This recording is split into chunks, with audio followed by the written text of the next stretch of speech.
अभी हम लोग को जो नया टॉपिक पढ़ना है इसमें इसमें हम लोग को पढ़ना है ऑक्सीडेशन स्टेट के बारे में।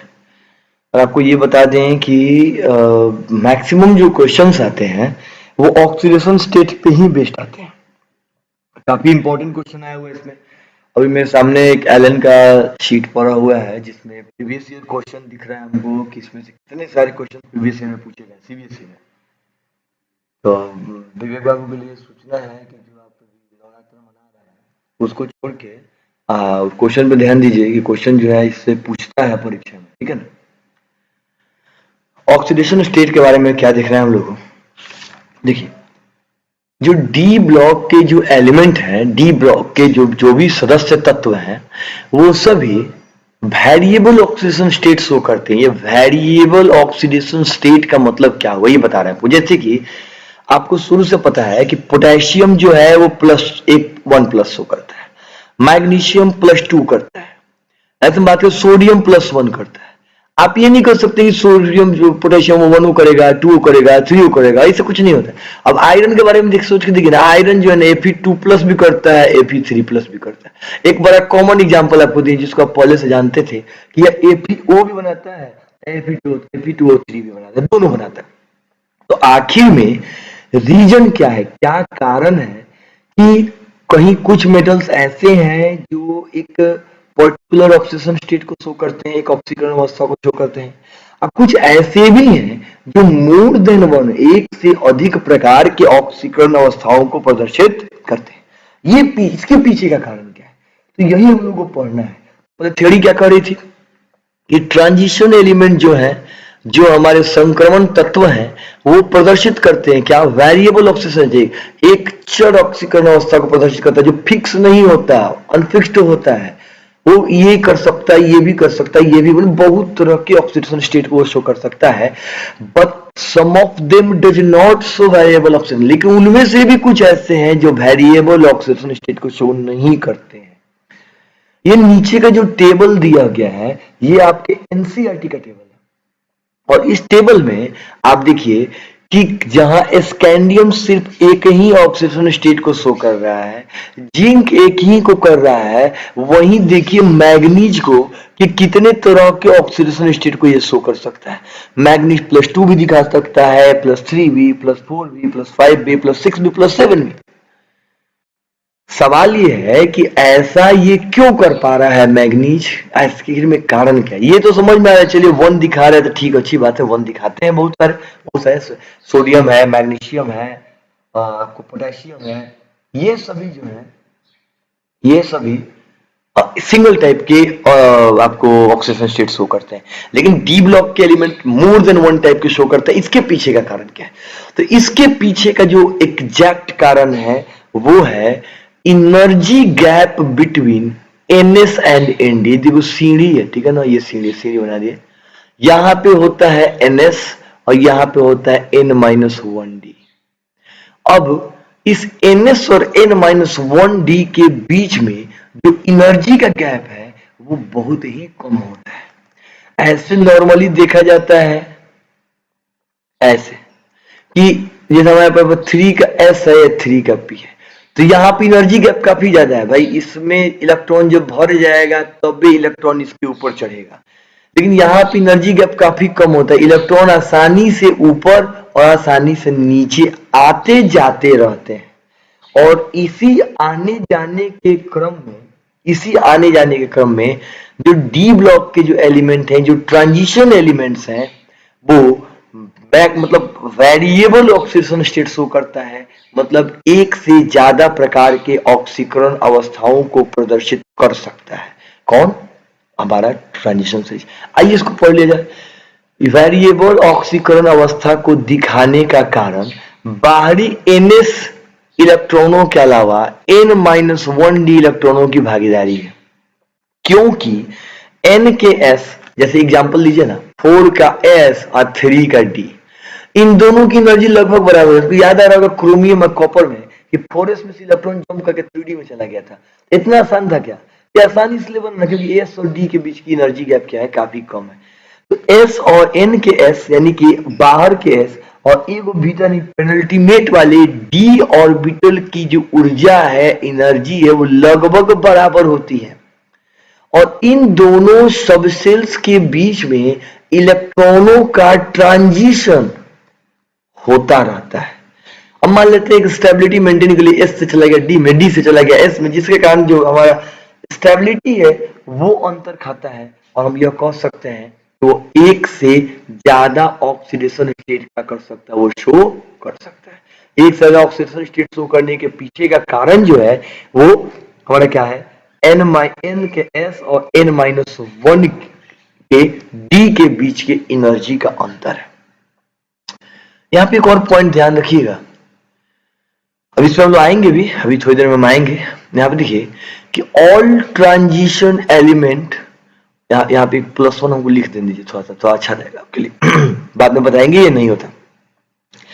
All transition element with exception chromium, copper, ये चांदी, सोना और मरकरी यानी कि अर्जेंटिनम, ऑरम और ये हमारा जो मरकरी है, इनके बीच में इनको छोड़ दिया जाए, मतलब क्रोमियम को, कॉपर को, मरकरी को, चांदी को, सोना को और मरकरी को, इनको छोड़ दिया जाए तो बाकी के सभी के पास +2 दिखाने की क्षमता होती है। ठीक है ना, बाकी के सभी क्या होते हैं, वो मिनिमम ऑक्सीडेशन स्टेट कितना दिखाते हैं, +2 दिखाता है। कहिएगा सर हई तो नहीं दिखा रहा, अच्छा आते हैं इसके पर भी वही क्यों नहीं दिखाता है, एक ये नहीं दिखाएगा और एक ये वाला नहीं दिखाएगा। अभी चर्चा होगी इस पे क्यों नहीं दिखाएगा, लेकिन अब जब बात मोस्टली की कर रहे हैं तो सब क्या होते हैं, +2 ऑक्सीडेशन स्टेट मिनिमम शो करते हैं। कुछ है जो क्या करते हैं, मिनिमम में +1 शो करते हैं, तो मैक्सिमम क्या करते हैं, +2 शो करते हैं। ये बात ध्यान रखिएगा, यही बात यहाँ पे बताई गई है। आगे बढ़ते हैं हम लोग, रुक जाइए, आगे बढ़ने के लिए थोड़ा सा हम यहाँ पे एक ब्लैंक स्लाइड का इस्तेमाल करने वाले हैं, स्लाइड नंबर 18, और ये किसके बाद लिखा गया है, ये लिखा गया है स्लाइड नंबर 15 के बाद। ठीक है ना, स्लाइड नंबर 15 के नहीं, सिर्फ 15 वाले को हम अभी पढ़ा सकते हैं क्या, नहीं अभी नहीं पढ़ा सकते हैं, एक सेकंड रुक जाइए हमको पहले यहाँ पे बताना होगा, तब पीछे चलेंगे, तब आपको थ्योरी पे समझाएंगे। यहाँ पे लिखते हैं हम आफ्टर 15 के बाद आप स्लाइड नंबर 18 देख लीजिएगा। चलिए ये देखा जाए यहाँ पे क्या हमको आपको कहा जाए, जिस तरह डी के अंदर आप देखे हैं, डी के अंदर, और डी का हमको पता है हमारा इलेक्ट्रॉनिक कॉन्फ़िगरेशन का क्या होता है, उसका ये कि इनर्ट गैस का कॉन्फ़िगरेशन लिख देते हैं, अब फिर कहते हैं NS 0 से 2 जो कि आपके NCERT 1 से 2 लिखा है, और n-1 का जो D होता है वो 1 to 10 होता है। ये हमारा जनरल कॉन्फ़िगरेशन। अब क्या बताएं कि n और इसकी दोनों की एनर्जी क्या होती है, आपस में बराबर होती है आपस में बराबर, उनका इनके जो इलेक्ट्रॉन है वो आपस में आते जाते रहते हैं, और जिससे हम क्या कहेंगे कि डी वालों की एनर्जी, डी वालों में वेरिएबल ऑक्सीडेशन स्टेट यानी कि अनफिक्स ऑक्सीडेशन स्टेट प्रदर्शित करने की क्षमता क्या होती है, ज्यादा होती है। हाँ ठीक है, वो गलती से रेड से लिख रहे थे, रेड हटा दिए। वेरिएबल ऑक्सीडेशन स्टेट प्रदर्शित जो है ये क्या करते हैं, ये चर ऑक्सीकरण अवस्था को प्रदर्शित करते हैं। ये पता चला डी के लिए। थोड़ा सा एफ के बारे में भी चर्चा कर लेते हैं, एफ के साथ क्या कहानी है। अब देखिए ना, एफ के साथ क्या है कि एफ वालों में क्या होता है कि एफ और आपका जो एफ ब्लॉक है, एफ ब्लॉक 2 टुकड़ों से मिलकर बना हुआ है। ठीक है ना, हाँ ठीक है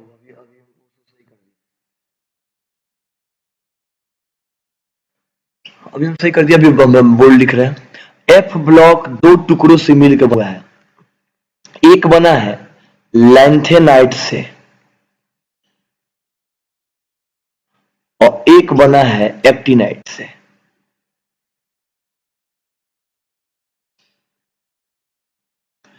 अगर हम लेंथेनाइट की, अगर एफ ब्लॉक की बात करें तो एफ ब्लॉक का जो कॉन्फ़िगरेशन होता है, आगे पढ़ेंगे इसको हम लोग, एक बार और पढ़ेंगे, n-2 का F, n-1 का D और n के S। ये 3 तरह के ऑर्बिटल इसमें मतलब मेन रोल प्ले करते हैं किसमें, एफ ब्लॉक में। और आपको एक बात जान के आश्चर्य होगा कि जिस तरह डी में एन के एस और n-1 के डी, इन दोनों के बीच का जो एनर्जी गैप कम था, वैसे ही इसमें n-2 का f, n-1 का d और ns, इन तीनों की एनर्जी लगभग बराबर होती है। एग्जैक्ट बराबर तो हम नहीं कहेंगे, लेकिन इनकी एनर्जी क्या होती है, वो लगभग बराबर होती है। और जब एनर्जी इन तीनों की लगभग बराबर होगी तो हम क्या यही बात बोलेंगे ना कि जब एनर्जी लगभग बराबर होगी तो हम ये बात कह सकते हैं कि इनमें जो इलेक्ट्रॉन का जो ट्रांजिशन है, वो ज्यादा होगा। अब ऐसे सोचिए ना कि पहले इसे 2 सीढ़ी बना हुआ था, तो इलेक्ट्रॉन इस पर उछल कूद करता था तो परेशान करता था। अभी क्या है, अब 3 सीढ़ी बन गया, अब तो इलेक्ट्रॉन और उछल कूद कर रहा होगा, और ज्यादा करेगा। तो जितना ज्यादा इलेक्ट्रॉन उछल कूद करेगा उतना ही ज्यादा क्या होगा, उसके पास वेरिएशन उतने ही अधिक आएंगे, उसमें समस्याएं उतनी ही अधिक आएगी।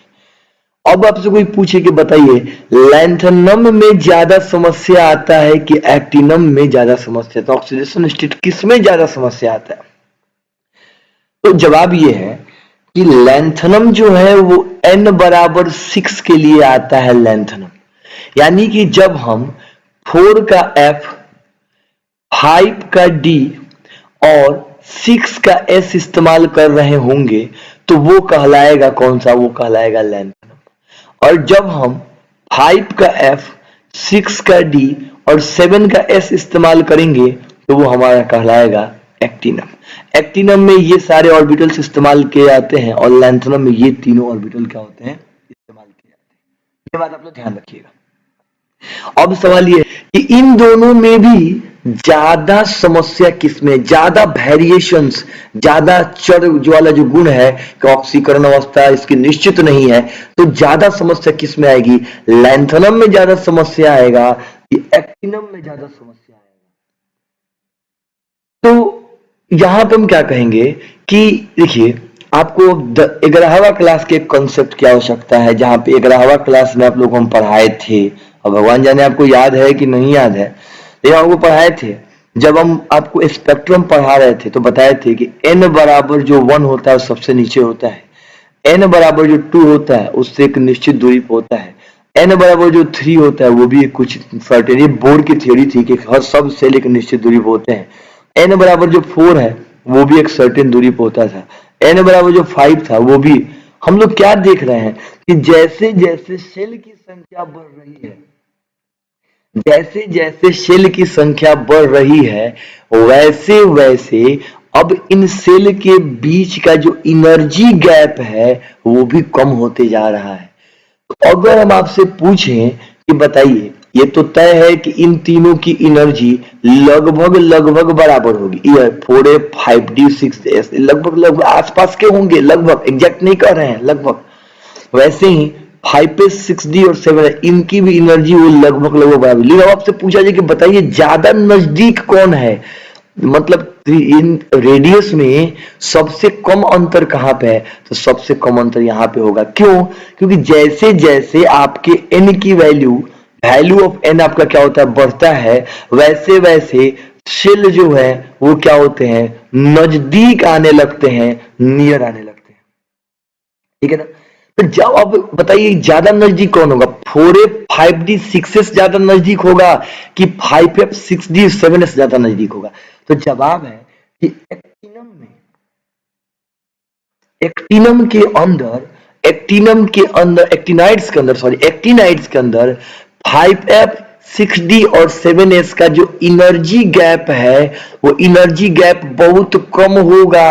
और जब एनर्जी गैप बहुत कम होगा तो इन तीनों की एनर्जी ऑलमोस्ट इक्वल होगी, और जब ऑलमोस्ट इक्वल होगी तो उछल कूद ज्यादा होगा इलेक्ट्रॉनों का, उनका ट्रांजिशन जो है, उनका संक्रमण क्या होगा, संक्रमण उनका ज्यादा होगा, संक्रमण ज्यादा होगा। इसको संक्रमण पढ़ते हैं भाई, हिंदी वाले लोग बुरा नहीं मानेंगे, इसको क्या बोलते हैं, संक्रमण बोलते हैं। संक्रमण ज्यादा होगा, और जब संक्रमण ज्यादा होगा तो वेरिएबल ऑक्सीडेशन स्टेट दर्शाने की जो क्षमता है, जड़ ऑक्सीकरण अवस्था दर्शाने की जो क्षमता है, वो क्या होगी, वो बढ़ जाएगी। तो अब आपसे कोई पूछता है कि लैंथेनम जो है वो ज्यादा मतलब वेरिएबल ऑक्सीडेशन स्टेट शो करता है कि एक्टिनम करेगा, आप कहिएगा भाई एक्टिनम करेगा। क्यों? क्योंकि एक्टिनम में 5f 6d और 7s के बीच का जो एनर्जी बैरियर है, एनर्जी गैप है, वो क्या है, वो काफी नजदीक है। ठीक है ना, वो काफी नजदीक नजदीक है, एनर्जी गैप कम है, जिसलिए इलेक्ट्रॉन का उछल कूद ज्यादा होता है। चलिए यहां तक तो आपको हम बता दिए। अब आते हैं, चलिए पीछे वाले स्लाइड पे फिर से चलते हैं। यहां पे आना है हम लोगों को, यहां पे आप देखिएगा कि कुछ लोग +1 शो कर रहे हैं, कुछ लोग +2 शो कर रहे हैं, कुछ लोग +3 कर रहे हैं, 4 कर रहे हैं। वेरिएबल वैरायटी इतनी अधिक है कि इसके लिए क्या किया जाए, याद करना पड़ेगा। क्या याद करने का समस्या है। तो सही एक बात ध्यान रखिएगा कि आपको ये तीनों % ज्यादा ध्यान दे दीजिएगा। कभी कभी एग्जाम में डायरेक्टली भी पूछ लिए जाते हैं, कॉल कर सकते हैं। ना ना ना, बिल्कुल नहीं, भूला तो नहीं। बाबू क्या रिपीट करना था, तो हम बताए ही नहीं। रिपीट क्या करना है, रिपीट क्या करना है बताइए, रिपीट कर देते हैं। जल्दी बताइए, रुके हुए हैं।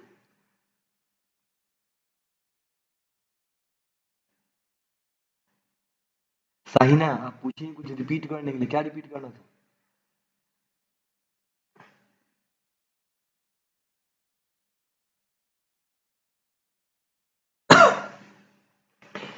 अब बताइए, हम बैठे हुए हैं।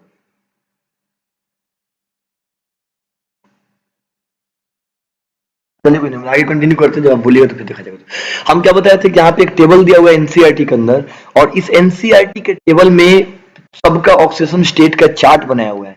और यहाँ पे आपको बताना है, यहाँ पे आपको ये बताना है, हम लोग को एक ट्रेंड समझना है, एक समझना है, एक अपने खुद से एक चीज समझना है। वो क्या समझना है हम लोग को, कि मतलब ज्यादा मैक्सिमम कितना ऑक्सीजन स्टेट वो शो कर सकता है, और मिनिमम कितना ऑक्सीजन स्टेट शो कर सकता है। ठीक है ना, यही हम लोग को समझना है कि मैक्सिमम कितना ऑक्सीजन स्टेट शो करेगा, मिनिमम, मैक्सिमम और मिनिमम के लिए क्या कहानी है। तो यहाँ पर हम लिखते हैं, यहाँ पे ध्यान रखिए, हम लिख देते हैं maximum and minimum oxidation state, ऑक्सीकरण अवस्था। आपको ये जानने के लिए आपको नेक्स्ट स्लाइड देखने होंगे। नेक्स्ट स्लाइड मतलब वही स्लाइड नंबर जो 18 था, उस पर हम लोग चलते हैं। और वहां पे हम आपको इस चीज को लिख के समझाते हैं कि मैक्सिमम ऑक्सीडेशन स्टेट और मिनिमम ऑक्सीडेशन स्टेट हम लोग कैसे क्लियर करेंगे। आगे बढ़ते हैं, देखिए यहाँ पे कुछ समझना था हम लोग को कि मैक्सिमम और मिनिमम ऑक्सीडेशन स्टेट के बारे में कैसे बताया जाता है। इसको ऐसे घेर दें ताकि आपको ज्यादा समस्या ना हो। ऐसे आइए, maximum and minimum oxidation state D block के तत्वों का, डी, आवाज नहीं आ रहा है, साउंड नहीं आ रहा है, दिक्कत। अरे गजब हाल, इधर साउंड तो खूब मस्त जा रहा है। आगे पढ़ने का मन नहीं कर रहा है।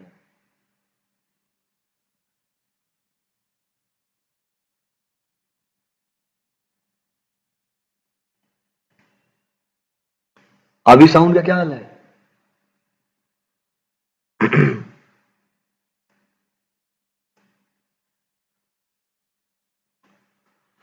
अभी साउंड की क्या स्थिति है, अभी आवाज जा रही है आप लोग को।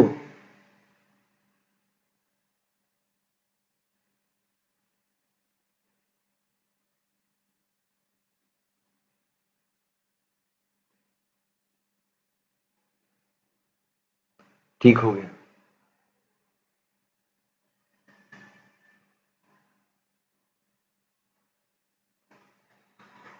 हाँ आयुष बाबू, अब छोड़ दीजिए गलत बात, बाद में दुकान खोल लीजिएगा। चलिए आगे कंटिन्यू करते हैं हम लोग। साउंड सही हो गया। क्या है, मैक्सिमम और मिनिमम ऑक्सीडेशन स्टेट कैसे पहचानेंगे, मैक्सिमम मिनिमम ऑक्सीडेशन स्टेट पहचानने का क्या तरीका है? तो सबसे पहले हम लिखते हैं कि मिनिमम ऑक्सीडेशन स्टेट यानी कि न्यूनतम ऑक्सीकरण अवस्था। आप लोग लिख लीजिएगा भाई, अब इतना हिंदी कैसे लिखे। मिनिमम ऑक्सीडेशन स्टेट को कैसे पहचाना जाता है? तो मिनिमम ऑक्सीडेशन स्टेट पहचानते हैं हम लोग किससे? Number of NS electron, number of NS electron से। मेरे कहने का मतलब यह है कि इलेक्ट्रॉनिक कॉन्फ़िगरेशन लिखिए, ठीक है। साउंड आ जा रहा है, क्या कहें यार, ये तो इंटरनेट की समस्या है। अब तो लगातार बोल रहे, ऐसा थोड़ी कि बोलते बोलते चुप हो जा रहे हैं। ऐसा नहीं है कि बोलते बोलते चुप हो रहे हैं।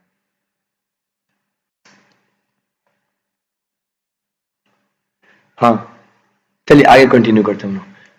Minimum oxygen, number of NS electron के बारे में हम लोग चर्चा करते हैं कि एनएस इलेक्ट्रॉन की क्या कहानी है।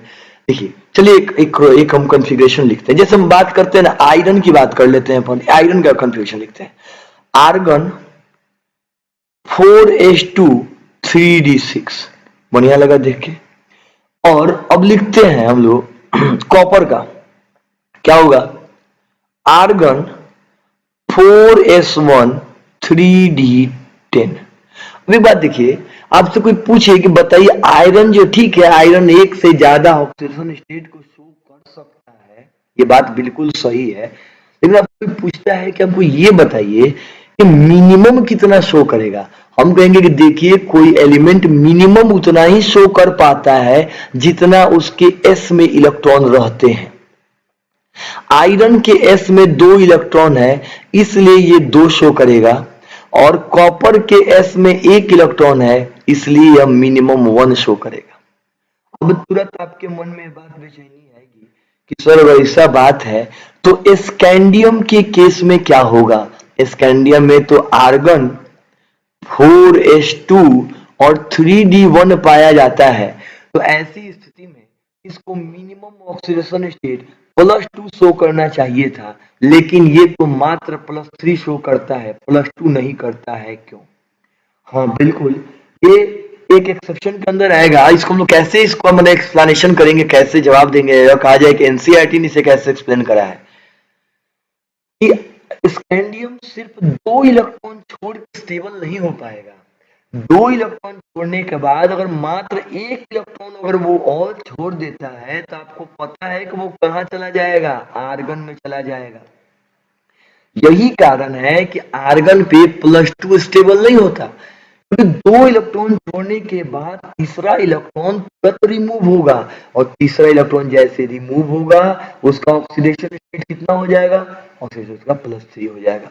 तो हम कह सकते हैं कि स्कैंडियम का मिनिमम ऑक्सीडेशन स्टेट +3 होता है, जबकि साउंड नहीं आ रहा है। अरे यार ये बड़ी समस्या है साउंड नहीं आने का। स्कैंडियम का मिनिमम ऑक्सीडेशन स्टेट कितना होना चाहिए? होना चाहिए +2, लेकिन होता है +3 होता है। चलिए वो काम करते हैं, हम खत्म करेंगे अब इसको। नहीं नहीं नहीं नहीं बाबू, वो बात नहीं है। आप जो बोल रहे हैं कि हम माइक से दूर हो जा रहे हैं, और नहीं वो बात नहीं है। अभी एक्चुअली हम बगल में खोल के रखे हुए हैं, वो जो मेरा इंटरनेट कनेक्शन है मेरे तरफ से ही समस्या आ रही है, आप लोग की समस्या नहीं है। ये मेरा जो इंटरनेट कनेक्शन जहाँ से हम लिए हैं, ये स्टेबल कनेक्शन नहीं है। इनका जो भी है ना, बैंडविड्थ लगातार बढ़ घट रहा है, इसलिए दिक्कत आ रहा है। बस 5 मिनट और बर्दाश्त कर लीजिए, 5 मिनट में बंद कर देते हैं, मात्र 5 मिनट। वैसे ये जो रुक रुक के आने जाने की समस्या है, हो सकता है कि जब वीडियो बाद में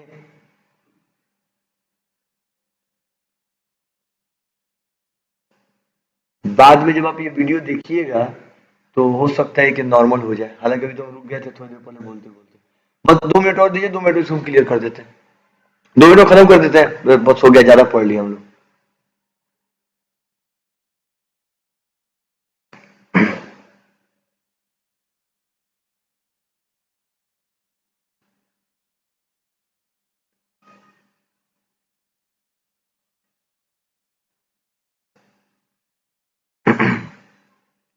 चलिए थोड़ा सा और समय लगेगा, थोड़ा सा और समय दीजिए, उसके बाद हम इसको क्लियर कर देते हैं, खत्म हो जाएगा। तो हम क्या देखे हैं कि स्कैंडियम हम लोग का मिनिमम कैसे पता चलता था, एनएस में जितने इलेक्ट्रॉन होते थे वही हमारा मिनिमम ऑक्सीडेशन स्टेट होता था। लेकिन स्कैंडियम के केस में थोड़ा सा लफड़ा हो गया।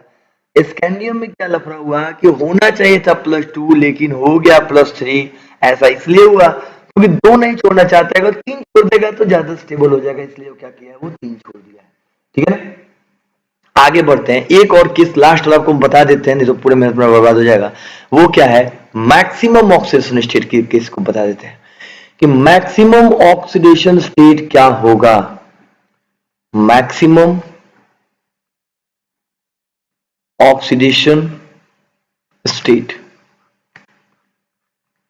मैक्सिमम ऑक्सीडेशन स्टेट क्या होने वाला है, इसके बारे में चर्चा हम लोग करेंगे।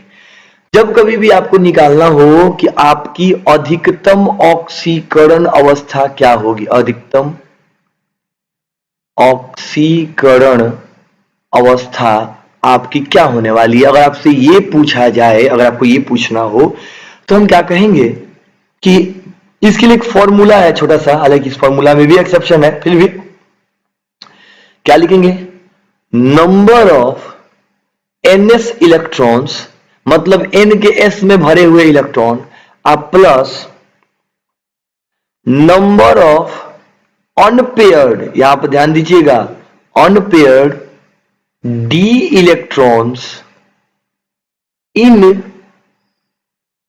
n-1d। अब तो इसको हिंदी में लिखना जरूरी हो गया। अधिकतम ऑक्सीकरण अवस्था जो है वो बराबर होती है, किसके बराबर होती है, वो बराबर होती है, क्योंकि एक सेकंड लाइट इसका बदल दे, कलर होती है ns में भरे हुए इलेक्ट्रॉन, भरे हुए इलेक्ट्रॉन, ns का मतलब वो आउटर सेल के s में भरे हुए इलेक्ट्रॉन प्लस n के d में भरे हुए अनपेयर्ड इलेक्ट्रॉन। अगर आप इन दोनों इलेक्ट्रॉनों को अगर जोड़ देते हैं आप अपने मैक्सिमम ऑक्सीडेशन स्टेट में पहुंच जाएंगे। अगर दोनों को जोड़ते हैं तो पहुंच जाएंगे, अगर दोनों को नहीं जोड़ते तो नहीं पहुंचेगा, दोनों को जोड़ेंगे तब पहुंचेंगे। अच्छा चलिए इसका एक दो एग्जांपल देखा जाए। जैसे हम बात करते हैं कोबाल्ट का, किसका बात करेंगे हम लोग, कोबाल्ट का बात करते हैं। हम बात पहले आयरन का बात करते हैं, आयरन ज्यादा आसान है, फैमिलियर है, शुरू से पढ़े हम लोग। आयरन 26, आइए कॉन्फ़िगरेशन देखा जाए इसका। आवाज कट रहा है, बस ये आखिरी है, आखिरी पढ़ा के इसके बाद छोड़ देंगे। थोड़ा सा और बर्दाश्त करना है आपको, जहां फंस रहा होगा कल दोबारा से उसको क्लियर किया जाएगा। आयरन 26 देखिए, आयरन का कॉन्फ़िगरेशन लिखते हैं, हम लिखेंगे आर्गन 4:3d6। अब इसमें बताना है, और एक और बताना है आपको, मैग्नीज के बारे में भी बताना है कि इसका क्या होगा। इसका हम लिखेंगे तो आर्गन 4s2 3d5, ये भी ठीक है, ठीक है बाबू, ठीक है, ठीक है। देखिए अब ये दोनों के बारे में बताना है, आयरन और मैग्नीज, इन दोनों के बारे में आपको समझाना है कि मतलब इसका मैक्सिमम ऑक्सीडेशन स्टेट क्या होगा। बस 5 मिनट बर्दाश्त कीजिए, डाटा पैक वाले 5 मिनट। क्या कहेंगे हम लोग, ये देखिए आप इस दोनों का बॉक्स डायग्राम बना लीजिए, 4 के s में 2 और 3 के d में 6। तो यहां पर भरेंगे 1 2 3 4 5 6। इसके बनाते हैं 4 के s में 2 और 3 के d में 5। यहां भरेंगे 1 2 3 4 5। ये तो भरने में तो किसी को नहीं दिक्कत होता होगा। अब आपसे पूछा जाए कि मिनिमम बताइए, तो मिनिमम कोई देखिए एस में जितना भरा होगा वही मिनिमम। तो आयरन के लिए मिनिमम क्या होगा, आयरन के लिए मिनिमम हो जाएगा 2 + 2, और मैग्नीज के लिए मिनिमम क्या होगा, मैग्नीज के लिए भी मिनिमम हो जाएगा +2, क्योंकि एस में जो भरा हुआ वही हमारा मिनिमम होता है। लेकिन अगर आपसे पूछा जाए कि मैक्सिमम ऑक्सीडेशन स्टेट इसके क्या होगी, हम देखिए एस में जो भरा है उसको पहले लिखिए, एस में कितने भरे हम लोग, एस में भरे हैं 2, तो आप लिखेंगे 2। अब ये देखना है कि डी में कितने अनपेड, डी में टोटल कितना भरा है उससे मतलब नहीं है, आपको बताना है कि डी के अंदर कितने अनपेड। यहाँ पे देखिए 1 2 3 4, यहाँ पे हम क्या लिख लेंगे 4। अब जब इन दोनों को जोड़िएगा तो कितना हो जाएगा, 4 2 6। तो maximum oxidation state of iron कितना दिख रहा है, +6, और मिनिमम कितना दिख रहा है, +2। यही चीज अगर हम मैग्नीज के ऊपर चेक करें तो यहां पर मैक्सिमम निकालना हो हम लोगों को, तो एस में कितने भरे गए हैं, 2, और कितने अनपेयर्ड है डी में, 1 4 5, यहाँ पे 5, ये कितना दिखाएगा, +7। बढ़िया है, आसान है, काफी कोई झंझट नहीं। अब यहाँ पे जाके मिनिमम और मैक्सिमम की कहानी समाप्त हुई, और अब जब बार बार नेट फ्लक्चुएशन आ रहा है तो अब रहने दिया जाए, वैसे भी आप लोग परेशान हो ही गए होंगे, ठीक है ना, आप लोग परेशान हो गए। हाँ बाबू, अभी होगी होगी होगी, आयरन के बारे में कहानी होगी कि कहा ऐसा होता है। यहाँ पे देखिए, आप यहाँ पे देखिएगा वो समझ में आएगा। कहाँ गया जी आयरन, यहाँ पे देखिए, ये आयुष, आयुष आपके लिए बोल रहे हैं कि सर आयरन का प्लस, तो यहाँ पे देखिए ये जो आयरन है आपके एनसीईआरटी का टेबल, उसमें यहाँ पे +6 दिख रहा है, यहाँ पे +6 दिख रहा होगा आपको, ठीक है। तो लोहा का मैक्सिमम 6 होता है, मैग्नीज का मैक्सिमम क्या होता है, +3 होता है। तो मिनिमम और मैक्सिमम की कहानी को हम लोग समझ चुके हैं, मिनिमम कब होगा, मैक्सिमम कब होगा। अब कुछ चीजें ऐसी थी जो इंफॉर्मेशन बेस्ड थी, जो आप लोगों को बताना था, ठीक है ना। लेकिन अभी क्या है कि अब बार बार नेट कट रहा है तो थोड़ा सा दिक्कत है।